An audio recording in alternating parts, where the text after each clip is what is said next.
What is your relationship like with staff and students at this point? It's growing.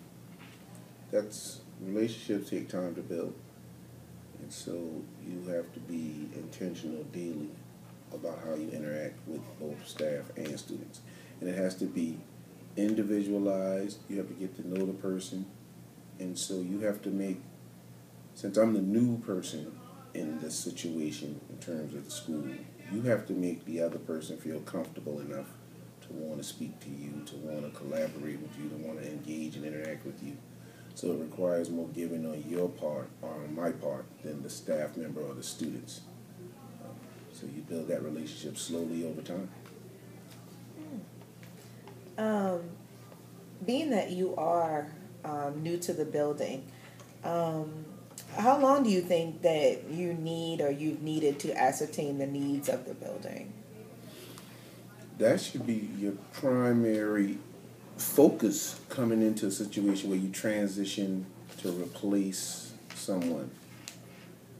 You need to observe, you need to collect data, you need to take in, the context of the building and how people interact and maneuver day to day, the operations, so that you can get to a point where you can go through a full assessment of everything that the school organization may have in terms of maintenance, in terms of operations, in terms of programs, in terms of employee relations and collaboration opportunities. So that's always ongoing.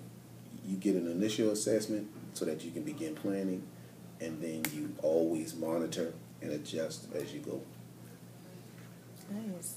Have you thought about school community relations and how you will foster that in this environment? I have. So one of the key things immediately that needs to happen is a rebranding of the school. And so I've had the opportunity to speak at several functions outside of school, be it church organizations or civic organizations, to network, make those connections, kind of highlight the things that are going on with the school that aren't necessarily things that you may see in the news or on the web or on the district's website, web page, but also individually, when you get the opportunity to speak with parents, you speak with parents. And it's not necessarily about their own children's needs, but you speak to parents and give them a sense of relevance and purpose and value and how they should be connected to the school and what it is that they can be as an asset to the school. And then you just continue to work daily at building relationships, fostering relationships. You get out in the community if need be, door to door. There's some ideas I have in terms of community partnerships and community events and functions that I think would help the organization. Thinking outside of the box, taking our meetings to the communities, having community appreciation time, where it's unconnected to anything academic, but really it's all about getting them, community stakeholders, to buy into supporting the school. So again, the biggest factor in building those type of relationships is time, and so that happens over time. So you have to, what my job is going to be is to sell, in a sense, the faculty on the idea of, hey, we can't do this alone.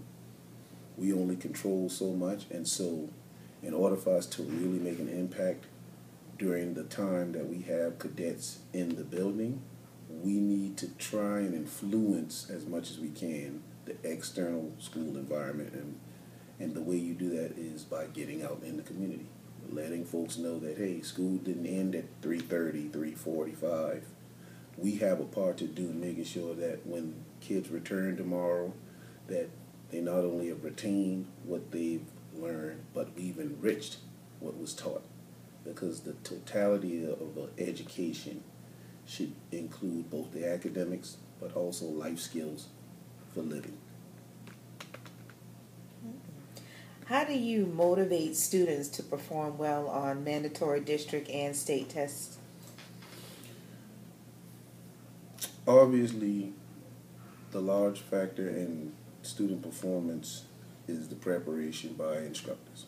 So part of the motivation is really unseen by the students, is what you do with your teachers, is how you put teachers in position to be successful in terms of instruction, making sure they have materials and resources, making sure that their learning environment is conducive for learning physically, but also coaching them to a point where they create that learning environment where it's open, it's respectful, it's a place where diversity in every sense of the word is appreciated, because that's what's going to allow kids, students, cadets, in our case, our cadet scholars, to openly contribute to discussions.